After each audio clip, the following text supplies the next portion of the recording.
So I recently had a comment on one of my videos stating that the God of the Hebrew Bible was associated with the name Sabbatai, the planet Saturn, and hence Satan. Now that comment, I personally found the way it was phrased was very disrespectful.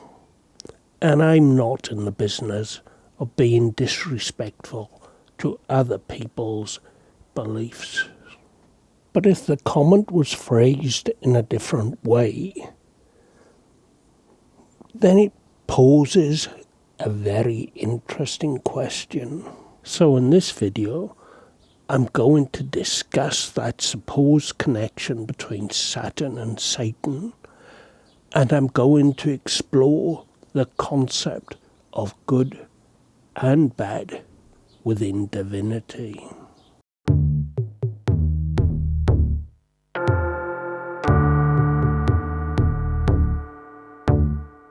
So let's start by breaking things down a bit, and we'll go right back to the very beginning, and we'll see if we can understand what this term Satan actually means. Let's talk first a little bit about the evolution and the beginnings of the Bible. Well, the Jewish people, like many others, had their own stories and mythology and identity, and they had a protectorate god called Yahweh. But in the 6th century BCE, the Babylonians under Nebuchadnezzar attacked and destroyed Jerusalem, and many of the Jewish, high-ranking Jewish officials were transferred and put into exile in Babylon. And it's at this time that we start to see that these stories being gathered together and compiled to eventually become the first 5 books of the Hebrew Bible, the Torah. So in Hebrew, Satan simply means somebody who's in opposition, somebody that gets in your way, somebody that's an antagonist, an adversary, in fact. And the first mention of Satan in the Bible is in the book of Numbers, where it said that an angel of the Elohim came down and stood in front of a certain character called Balaam. And he stood and opposed Balaam in opposition like a Satan. So as you can see, Satan wasn't this supernatural figure in the beginning. It just meant an adversary, somebody that was in opposition, and it became something bigger later on. Now, it just so happens that the Romans had a god called Saturnus, and Saturnus was the god of the harvest and fertility. The festival of Saturnus was called Saturnalia. It was at the time of the winter solstice, and people would have these big parties, and they would swap and exchange gifts with one another.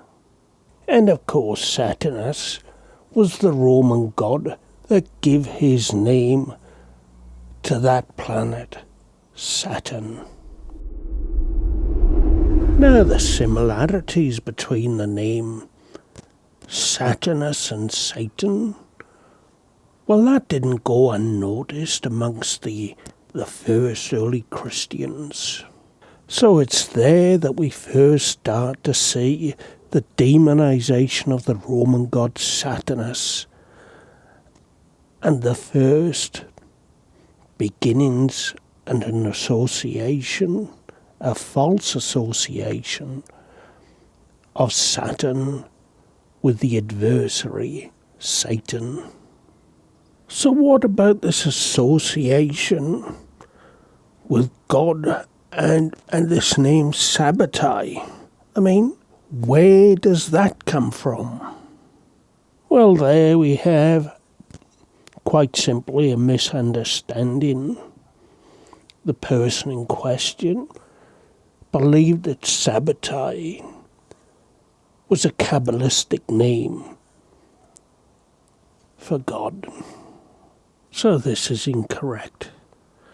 Sabbatai is the planetary name for the third emanation on the Kabbalistic tree of life. And it's the planetary association with the Sephra we know as Bina. And Sabbatai is simply Hebrew for Saturn.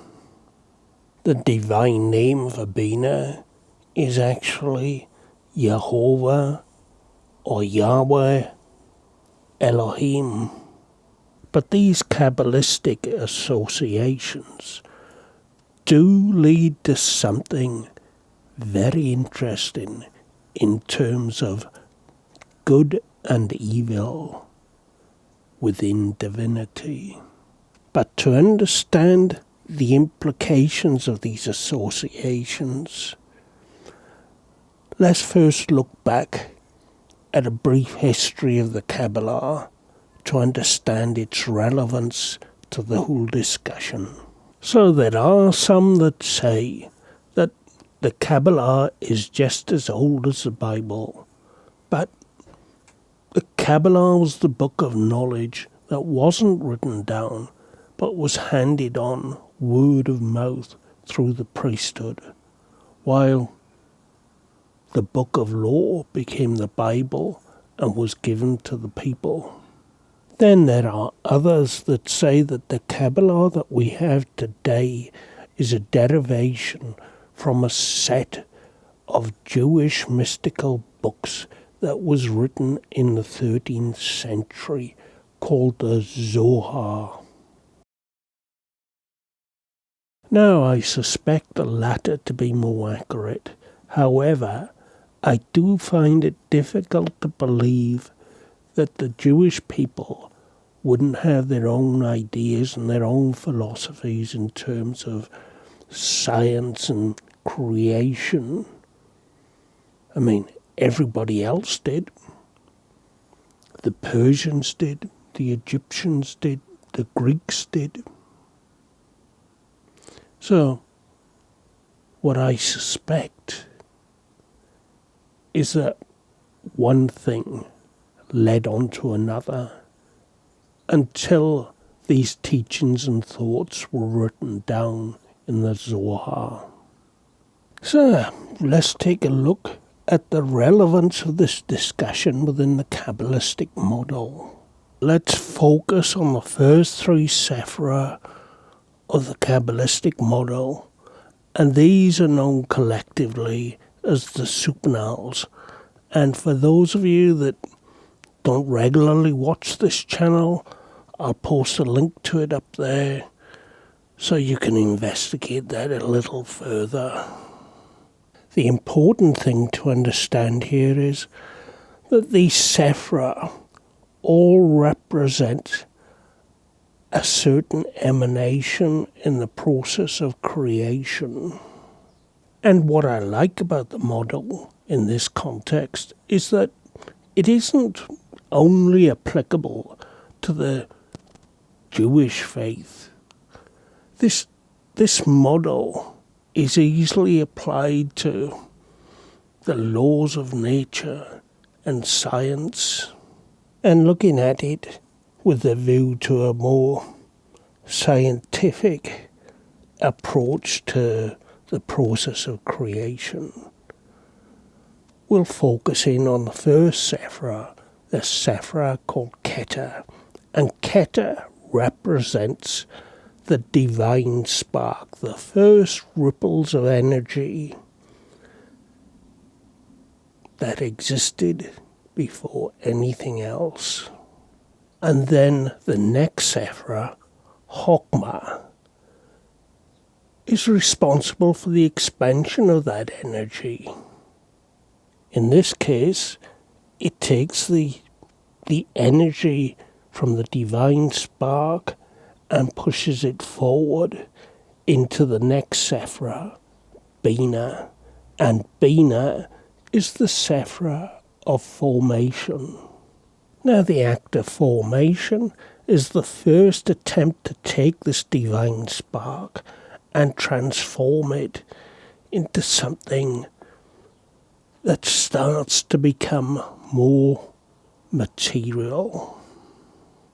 And when there's any actions being performed on what you may envisage as a free-flowing river of energy, such as the energy being pushed forward by Chokmah, then there is, of course, resistance. And this resistance is resistance against the unencumbered expansion of the divine spark pushed forth by Chokmah. And therefore,